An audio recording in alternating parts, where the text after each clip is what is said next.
Assalamualaikum warahmatullahi wabarakatuh. Salam sejahtera bagi kita semuanya.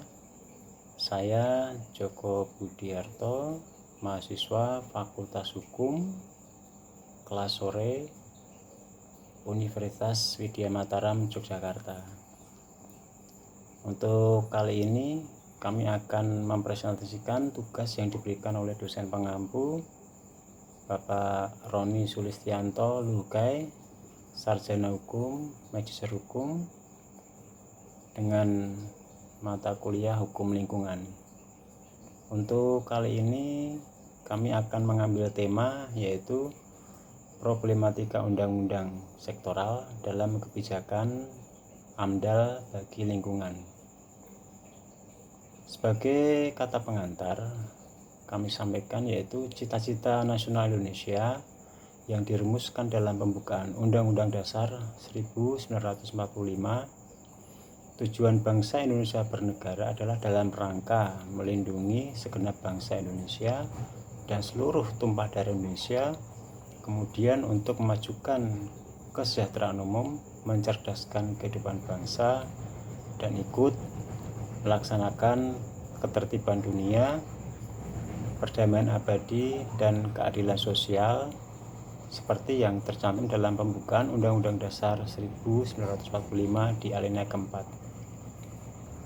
Hal ini mengandung makna bahwa penyelenggaraan pemerintahan negara dilakukan melalui berbagai kebijakan pemerintahan negara senantiasa didasarkan dan dicernakan melalui ketetapan-ketetapan hukum yang mengayomi warganya.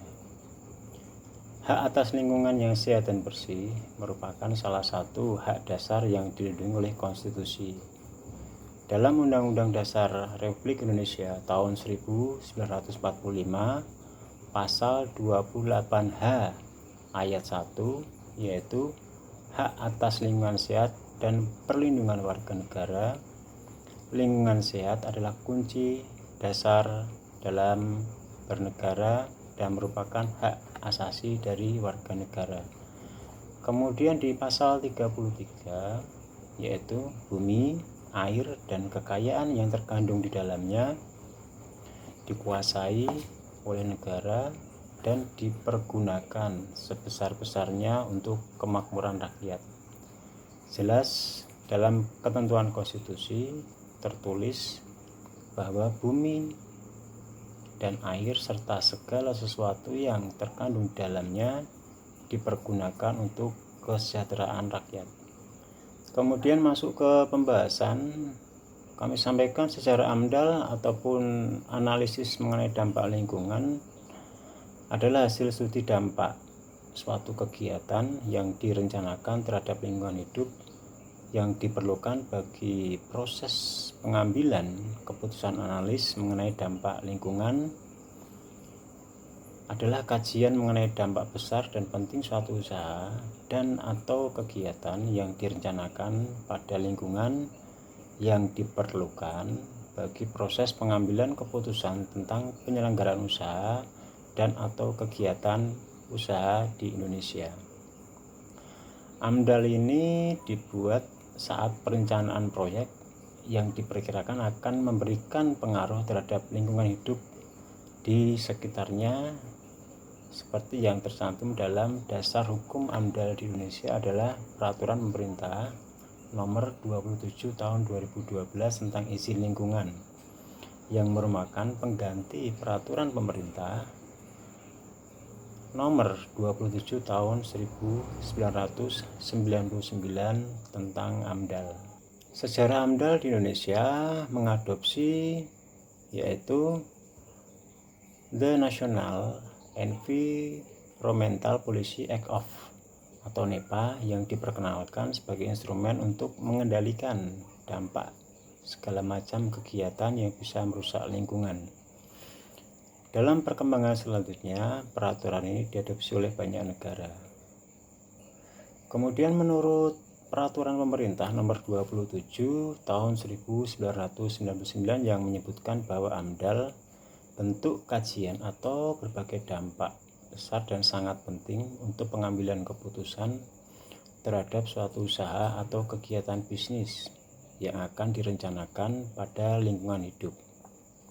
AMDAL adalah suatu bentuk analisis yang meliputi berbagai macam faktor seperti fisik, kimia, sosial ekonomi, biologi, sosial budaya yang akan dilakukan secara menyeluruh yang diperkirakan akan memberikan pengaruh terhadap lingkungan hidup di sekitarnya. Kemudian yang dimaksud lingkungan hidup di sini meliputi aspek yaitu abiotik. Abiotik ini terdiri dari makhluk hidup yang bukan organisme hidup. Kemudian biotik.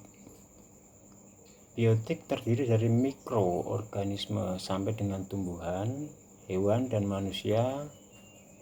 Kemudian kultural atau kultur budaya. Unsur budaya adalah keseluruhan sistem, nilai, gagasan, tindakan dan kewajiban yang dimiliki manusia untuk menentukan perilaku sebagai makhluk sosial. Pada saat ini Undang-Undang Nomor 23 Tahun 1997 dan Peraturan Pemerintah Nomor 27 Tahun 1999 merupakan landasan hukum pelaksanaan AMDAL. Kemudian pelaksanaan AMDAL di Indonesia dapat dibagi menjadi 4 periode, yaitu tahap implementasi, tahap pengembangan, kemudian tahap perbaikan, dan tahap revitalisasi.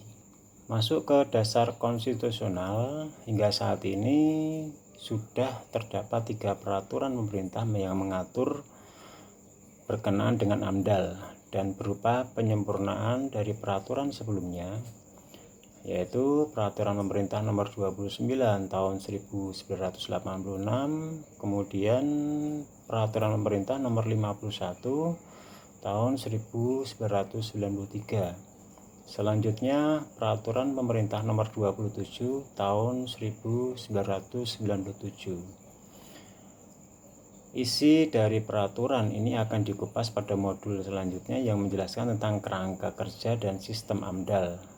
Satu hal yang perlu dicatat di sini adalah bahwa pengaturan tentang AMDAL di Indonesia sudah demikian banyak dan cukup maju. Hal ini tidak mengherankan karena pada dasarnya seluruh undang-undang harus sinkron dan jalan satu dengan yang lainnya. Namun demikian, undang-undang yang secara khusus mengatur pengelolaan lingkungan telah diterapkan sejak tahun 1982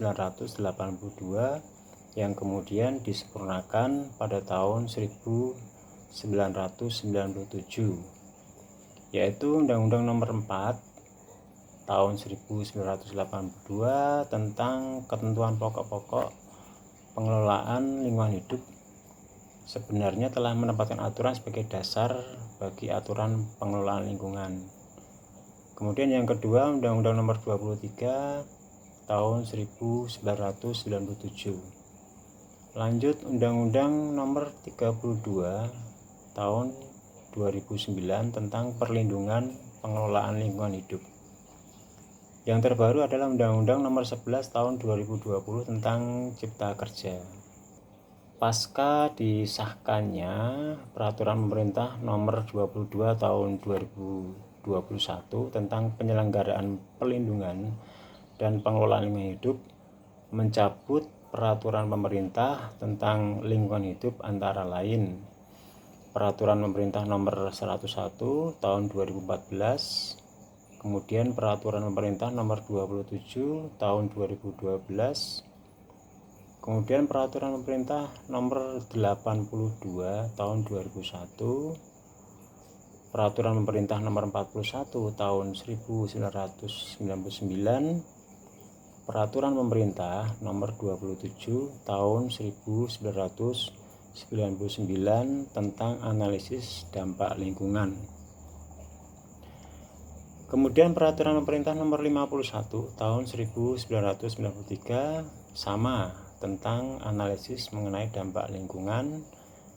Dan yang terakhir yaitu Peraturan Pemerintah Nomor 29 Tahun 1986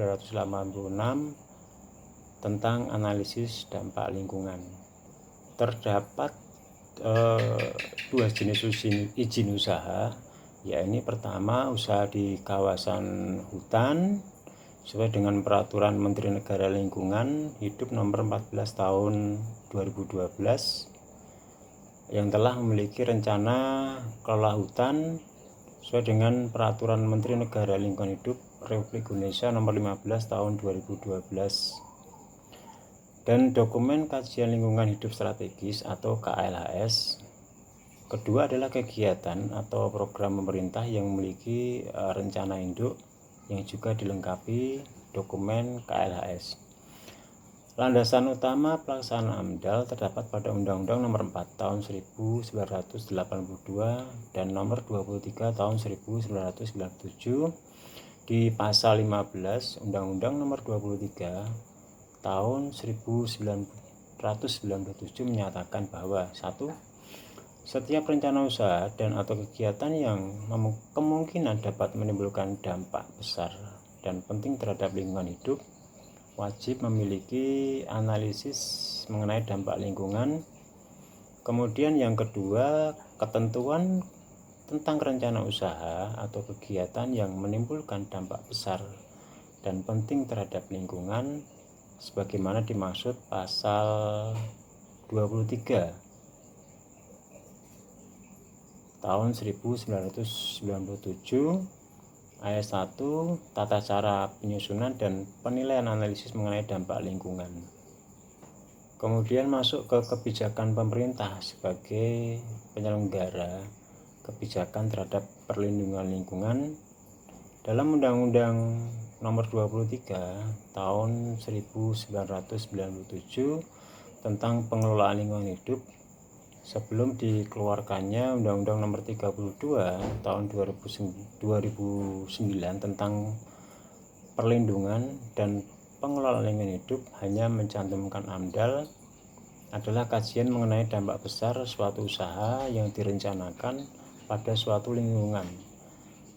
Disebutkan hak masyarakat antara lain 1.